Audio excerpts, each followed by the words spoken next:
My disappointment is immeasurable. It was a drunk driver speeding who killed Princess Diana.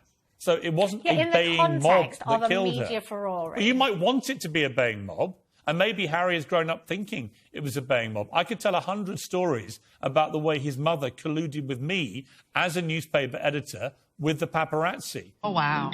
Or colluded with me over having a private lunch at Kensington Palace, giving me loads of stories, which she knew I would then have as informed information for my newspaper. I could tell the time that Diana rang me up and gave me an hour-long interview about a visit to a clinic she'd done, signed off on every page of the interview, which was faxed to her and returned with her initials on it. And the next day said she was outraged by the intrusive story in the Daily Mirror, which was the story she'd given me at length over an hour on tape. So there are lots of different ways you can skin this cat about the relationship between the royal family and the media. My argument about Meghan and Harry is they apparently were so disgusted by this callous, racist family and institution that they fled the country, gave up royal duty, now live in California in extreme luxury, and yet, bizarrely, they still want to retain the titles afforded them by the institution that they describe as callous racist. How?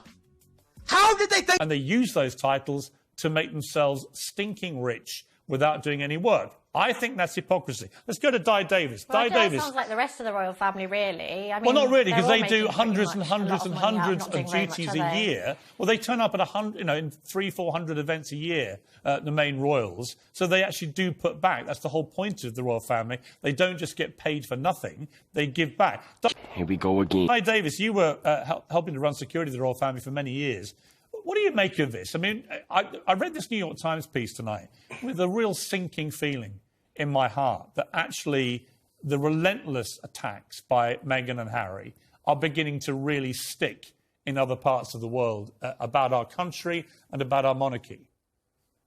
What is he doing? Well, good evening. A very good friend of mine defined ethical. Being ethical means knowing what is right and having the courage to do what is right.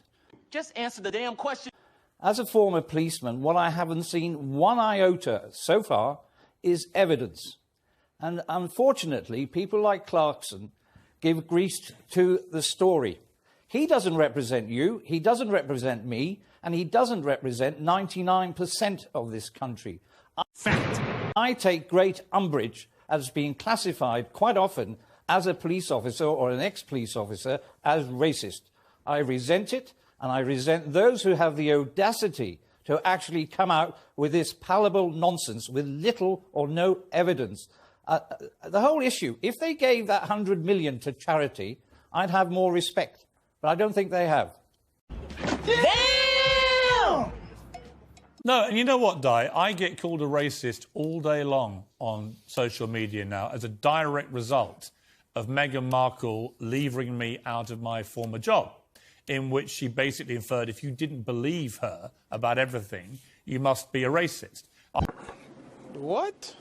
I don't have a racist bone in my body, nor have I ever said anything racist about Meghan Markle. No one can find anything I've said. And yet, it got so ridiculous, even Sharon Osbourne was fired from a job she loved in America because she said I was entitled to my opinion, and for that she was called a racist sympathiser. This is how mad it's got. But this is the damage that's done. The royal family right now in America are perceived by many people to be callous racists without any, as you say, Di, any actual evidence to support any of these claims. And, you know, I mean, Di, on a wider point, where does this leave the monarchy? What should they do? I mean, the historic position of the current family is you just don't respond to this kind of thing. Fact. But are we reaching the point, and I always think that never complain, never explain is a good mantra, the Queen Mother's mantra for being popular in the public eye if you're a royal. But are we reaching a point where they need to return some fire? Well, sometimes the royal family need good advice. Their protection officer quite often give good advice, and they listen. In this case, I don't think they should apologise. I thought they were wrong in respect of Lady Hussey. In my opinion, and a lot of people disagree, she had nothing to apologise for. I felt, and I said it either on your programme or others, they were wrong to jump to conclusion without hearing all the facts and actually interviewing Lady Hussey. But we are where we are now. I just hope that doesn't set a precedent, because it would be wrong. And yes, would I invite them to the coronation? Certainly not. From a security point of view, it would all about them. And unfortunately, they have caused, as I've said in the Telegraph fairly recently, in my opinion, there are nutters out there who could cause harm to not only the royal family, but also those in America. The fixated threat assessment of the FBI and CIA, and I went to Los Angeles years ago to discuss this, there are literally thousands in America. They're doing nothing to support their safety or their cause. They are completely, their moral compass has gone skew-whiff, in my opinion. I'm here to tell you right now, we don't care. Let me tell you. We don't care. I mean, look, I don't think anyone... So to anyone. I don't wish any harm on any of the people involved in this. Harry, Meghan, any of the royal family, none of them. Absolutely clear about that. They're going to get harm if they carry on like this. Right, Piers. I think all of it is... Yeah, I agree. I think all of it is incendiary, and this book that's coming out will be even more incendiary and pour even more fuel on the fire. But my question about the coronation, I've got to be honest. Okay. Why would two people who despise the monarchy and everything it stands for, who think that the royal family are a bunch of racists, why on earth would they turn up at the coronation? Why would they? I'll tell you why. Because that's where the money is. What? If they're seen at the coronation, next to all the major royal players, that is gold dust for their next Netflix series. And there, right there, is the hypocrisy that underpins everything these two do. Come on now, dog. Tourism, they wash their faces, in my estimation. But if you don't believe in the royal family, you don't believe in the royal family. Americans don't have a royal family. So they got money for reparations. But as anything they're saying, I mean, my problem, Marla, about this is that once you establish this principle, there is simply no end to it. The history is littered with evil people doing evil things. Here we go again.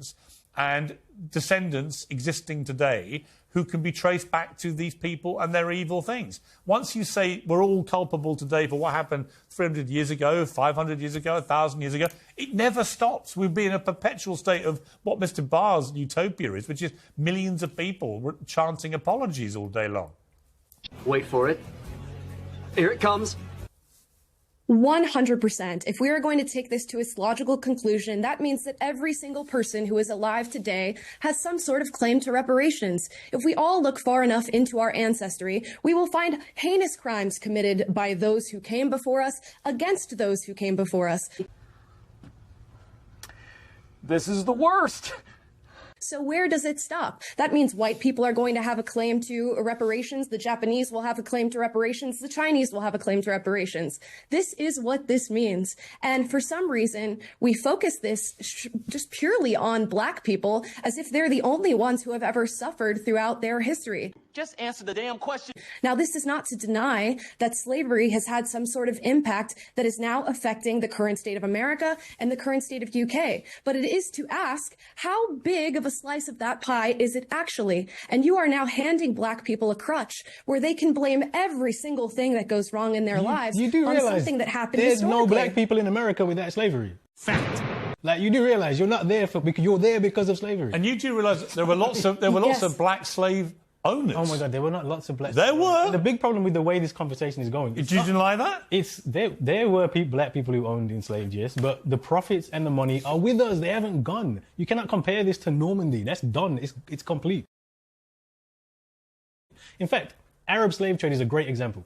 Arabs enslaved more people, it lasted for longer, but the Arab slave trade didn't generate wealth, and that wealth is gone. So I'm not asking for reparations from Arabs. However, the European slave trade generated the wealth and created the poverty. Therefore, there is a debt that is owed. It's that simple. So your answer is lines very clearly. You want King Charles to basically apologise, and then what, to give up various palaces and sell them and give the money to what? Antigua, Jamaica. Caribbean countries that have clear demands and they should be funded, and yes, the royal family should. Why So not? you would end the royal family? Well, you know I'd end the royal family anyway. It's a complete Right, joke. so that's We my have to point. dig in the Okay, first so place. that's my point. See, and there you've revealed the real motivation. That's a separate for what you're issue. saying. No, because I agree with everything. I agree with It slipped everything. out. It just slipped out, Kendi. Separate issue. Actually, that's Abolish the what monarchy, you want to reparations. abolish the monarchy, But those two and give things all are their not stuff to mutually the exclusive. Caribbean. That's fine. Boy. Those are not mutually exclusive, Piers. You know they're not. You do not need to abolish the monarchy and... He just said he'd do that. I No, would, that's, but that's yes, not but that's not what necessarily needs to happen. They don't need all of that wealth. And as you said, they bring in a lot of tourism. So great, take that money instead and sell off all of the stuff you stole. Nice. But you get rid of the monarchy too, wouldn't you? No, I wouldn't actually. I would keep it.